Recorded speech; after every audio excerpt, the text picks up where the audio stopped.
This CoinWeek podcast is brought to you by PCGS. PCGS has paired with Thomas Cleveland, a celebrated U.S. Mint master designer, to issue limited edition labels, each hand-signed by Cleveland. Visit pcgs.com/labels to find out more. In this episode of the CoinWeek podcast, we sit down with PCGS Bulk Director Mark Stephenson to discuss novelty labels, modern coin submissions, and trends in world coin markets. You'll find out what Mark has to say next on the CoinWeek podcast.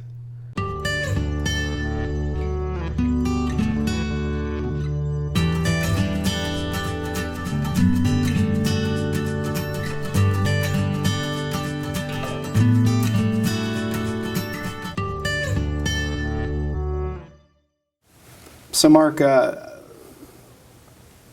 one of the things that we've read online over the last several months has been some collector concern about increases of certified coin populations, and the assumption is that it has a deleterious effect on the market value of coins. If you have a coin with a population of 50 and then it becomes a population of 70 or 80. But I saw that PCGS President Don Willis pushed back a little bit against that, and I wanted to sit with you and ask you for your outlook about whether or not increasing populations of rare coins really has the negative effect that some people might assume it does. I don't believe that it does, Charles. I think that increasing populations over time is inevitable. There's always going to be a roll or a shoebox of coins that's found in someone's attic that they'll take, maybe to PCGS. In this case, the sort of allegations leveled were, for example, involving the 12S nickel population in '66, and that increased because 3 gem rolls were found, and the astute dealer brought them to us to get graded. Prior to that, the population was very low. So there are factors that explain why populations increase over time. Right. And I don't think that collectors need to be concerned about that. That's part of the hobby. That's actually a cool part of the hobby. The fact that there could be something in your grandmother's attic that you might be able to, bring to a grading service to get graded, and, that's the proverbial score. Yeah, it's not like any collector ever finds a roll of 1913 nickels in Mint State and says, you know what, I don't want to affect the population, so I'm just going to circulate these. Exactly. You know what I mean? So, yeah. But beyond that, it seems to me that one of the things that we don't focus on enough is that this is not a hobby that is shrinking in size. I as the editor of CoinWeek, I feel like I have a pretty good grasp on the size of the market and where the market's going, and I just see this as a hobby and an industry in transition. There are a lot of older collectors we see at coin shows, but a lot of younger collectors don't come to coin shows to buy coins. So I think that we don't have a one-to-one personal interaction with maybe what is going to become the ascendant generation of new coin collectors in the same way we would have with their parents or grandparents. In PCGS, you're not seeing decreases in coin submissions, or you're actually in a growing phase. Absolutely. Based on what I've seen come out. That's accurate, yeah. I think the explosion of popularity in modern coins is part of the driving factor behind the phenomena that you're describing. And I think that as collectors, we shouldn't really be concerned that that's a major part of the new movement. The classic coins are still very, very popular, and I think they always will be. But this is a growth of our hobby, and it's good for the entire hobby, I think. The last time I saw you, we were both in Berlin at the World's Money Fair. I had some commentary about what I saw as a learning opportunity the American coin industry has by attending that show. Really more of a trade show than a traditional coin show or traditional bourse like we would see here. Mm-hmm. But it seems to me that a lot of the foreign mints that go to that show are really innovating right now. Absolutely. There's some really cool modern world coins, and they are popular with collectors. We see a lot of them come through, at PCGS in the bulk department. But yeah, I mean, the fact that there's mints that have traditionally done their product only in gold, and now they're doing it in silver. They're making it more accessible to people, things like that. And some of the designs are just beautiful. They're truly works of art, and in their own right. So how is PCGS adapting to this new market, which is really diverse in its focus? It seems like we're getting into I wouldn't even call it a chaotic market now, but we're getting into a market where there's diffuse interests in all these different areas. How do you keep up? We try to stay as organized as we can and try to be ahead of the new releases, and be flexible with what our customers' needs are. I mean, from a business-to-business perspective, we're involved in a lot of label creation, which, for better or worse, I believe that is one of the major trends in modern coins. Some people don't like it. Some people absolutely love it, and I think that we are responding to the demand that we see. So that's kind of what we're doing to stay ahead and be abreast of that growth. So I got a tough question for you, actually. Something that I've thought about for a while, and something I think you see in the marketplace based on submission trends and population trends, especially when it comes to modern coins, is the world mints and the U.S. mints are constantly, either accidentally or by design, improving the quality of their products. Mm-hmm. And what that means for a grading service is that it's the window of available grades of a recent release is narrowing, at least profitable grades. So right. I think for like a Silver Eagle program, you're probably looking at 69 or 70 as the two grades that you'll most likely see in a holder, because grades below that are not profitable enough. Mm-hmm. How does that affect what your approach is to grading coins, and how do you think the market, how do you think this will play out in the market when we're talking about modern coins? We're talking about two very narrow slice of differential between unprofitable coins and profitable coins for grading. That is a tough question. We have a responsibility as a grading company to grade the coins that in front of us. A grader has one coin in their hand at a time, and they grade it how they think it ought to be. In the modern coin world, as you mentioned, I mean, there's really only two grades. A coin is a 68 if there's a serious issue. For the most part, they're all 69s and 70s.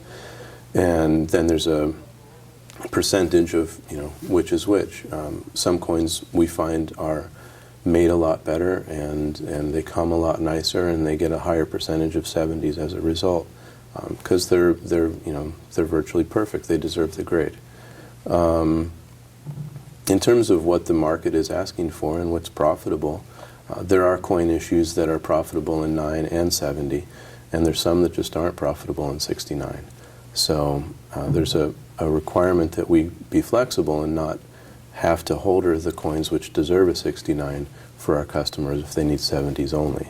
So we're able to do that, and we do that, and that's part of the new wave of grading and submitting and marketing.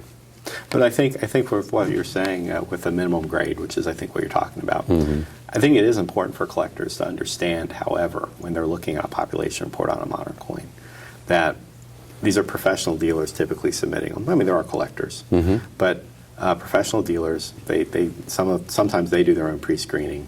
But that does not necessarily mean if you have a coin that has like a 50 or 70% MS70 or Proof 70 grade out, mm-hmm. that means that 50 to 70% of every coin the mint would have earned that grade. Mm-hmm. That means after a highly selective process, that is what you're seeing, mm-hmm. With some variability. It could very well mean that if you bought a monster box on your own of Silver Eagles, that you would have one or no 70s in that box. Mm-hmm. It's just the luck of the draw. So you are seeing quite a number of modern coins that are rejected for grading based on the criteria that the submitter may set. That is true, yeah. And the disparity that you just brought up, that you might get no 70s or 170 is very rare. A more likely situation is that the way, and we don't actually know why this is, but the way that the coins come out of the mint, sometimes an entire box will be very, high percentage of 70s. Another box will be relatively low, and we can sort of begin to spot which types of box are going to grade out well before we even open them. So that's just from the U.S. Mint. From foreign and from world mints, it's not really the case. But certainly we kind of, and we, like I said, we have to be adaptive to what our customers' needs are. The market has spoken on certain things. Yeah, but for world coins, I mean, like with the Chinese pandas, I mean, there's certain distribution points where you know that the pandas aren't going to be as nice. I mean, I guess once you're really in the weeds in the grading industry, you kind of pick this kind of experience that an average collector would never see enough material to make these judgments. Right. No, shipping world coins across the ocean is, also presents its own issues. Right. So it's 70 is not a foregone conclusion on any issue, really. No. I mean, there are coins that in their transport, they rub against the high points of each other. And they all come with that same rub in the same spot, and none of them are 70s. And that's just the reality, I mean, our submitters are going to be upset. There's, why are there no 70s? Well, because they all have a problem. They all have the same problem. What can we do? We're not going to assign 70s to coins that aren't 70s.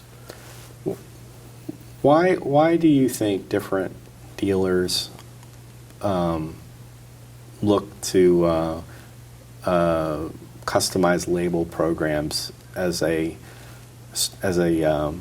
tool or a strategy to sell their product? Why do you think that that's had such an impact? I think that it affords them a way to differentiate from other sellers in the marketplace. I mean, these are bullion coins for the most part, let's say, silver eagles.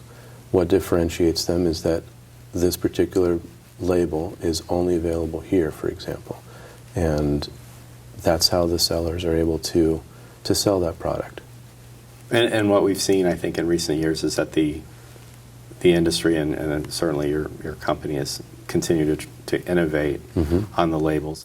So how are the 2017 releases from the U.S. Mint looking, that you're seeing? The Silver Eagles, the BU, came out in mid-January, and they look great.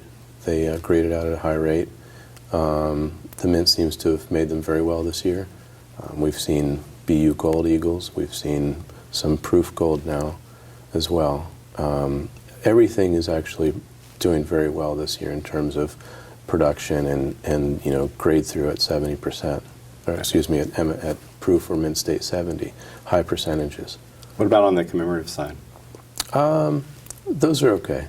They're fine. I mean, you've seen Lions Club, and I think Boys Town just got released. Maybe it was yesterday or 2 days ago. Haven't seen any of those coins yet. Those are, the commemorative program with the U.S. Mint it's okay. I mean, we would like to see probably some more exciting coins come out of the commemorative program, something that is more, has a wider appeal. Seems like the last home run was probably literally the baseball program. That Definitely. I mean, the Kennedys as well. And since then you've had programs which produce, in my opinion, nice-looking coins. Like I really like the National Park coins. I thought those were nice. They just didn't see a lot of those come through in grading, didn't see a lot of that in the marketplace. The public kind of just wasn't very interested. So there is a coin coming out on April 6th. As you know, the 2017 American Liberty Gold High Relief. I think that'll probably be very popular, but obviously it's a 1 ounce gold coin. So it kind of is, priced at a certain place where a lot of people won't be able to participate. But there's a silver metal version coming. We don't know when, but sometime this year, of the same coin. I think that'll be a big hit, very popular. And the last time the Mint put out a silver metal version of a high relief gold coin, it did fantastically well. It did, and they only made 25,000 of them, and they sold out in 6 minutes, which was, I believe, a record. Usually a sign that your marketing department messed up when you sell out of something in 6 minutes. Exactly. Should have made more. Yeah. That's very clear. Well, looking out in the future, I mean, it's never too soon to consider a few years from now, the 50th anniversary of the moon landing is going to probably have a big coin. That's going to be something I think collectors need to pay attention to. Definitely. I'm personally very excited about that. I'm kind of a space nut. I love astronomy, and the space program was very, held a very special place to me in my imagination in my life when I was a young kid. So I'm excited about that coin. Great. Well, thanks for spending some time talking with me. You're welcome. Thanks.